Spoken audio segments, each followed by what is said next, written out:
ચોમાસામાં ગાંડી તૂર થયેલી નદીઓ અનેક ઝાડવાઓને ઉખેડતી ઉખેડતી સમુદ્રમાં પહોંચે છે ત્યારે દરિયાએ એમને પ્રશ્ન કર્યો કે હે નદીઓ, તમારા પ્રવાહમાં હાથી તણાઈને આવ્યા મારા ચરણોમાં, તમારા પ્રવાહના વેગના કારણે મોટા મોટા વડલા છે ઉખડીને અહીંયા આવી ગયા, અનેક મોટા મોટા વૃક્ષો આવી ગયા, પણ આજ લગી એક પણ વાંસનું ઝાડ કેમ નથી આવ્યું?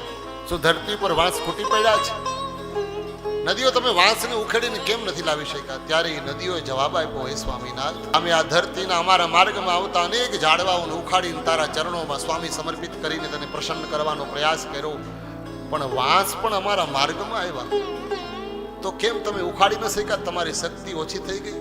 નદીઓએ જવાબ આપ્યો કે નહીં, અમારો જ્યારે ધોધમાર પ્રવાહ આવે ને ત્યારે વાંસનું ઝાડ છે ને ઝૂકી જતું હતું, અને હે સ્વામીનાથ, જે ઝૂકી જાય ને એની કોઈ ઉખાડી ન શકે, જે નમી જાય ને એના મૂળિયા કોઈ કાઢી શકવાનું નથી, એટલે જે નમશે ને એના મૂળિયા કોઈ ગમે એવી મોટી નદી હશે ને એ પણ કાઢી નથી શકવાની, એટલે કોઈ કોઈ ઠેકાણે નમવું, નમી જવું, અને જે નયમા છે એના મૂળિયા કાયમ રહ્યા, જે ડટ્ટાર રહ્યા એ વડલા જેવા વિશાળ હતા ને એ ઉખડીને ક્યાં પહોંચી ગયા એની નિશાનીઓ જોવા નથી મળી. નમતા વોહી હૈ જિસમે જાન હોતી હૈ, અકड़पन तो मुर्दे की पहचान होती है.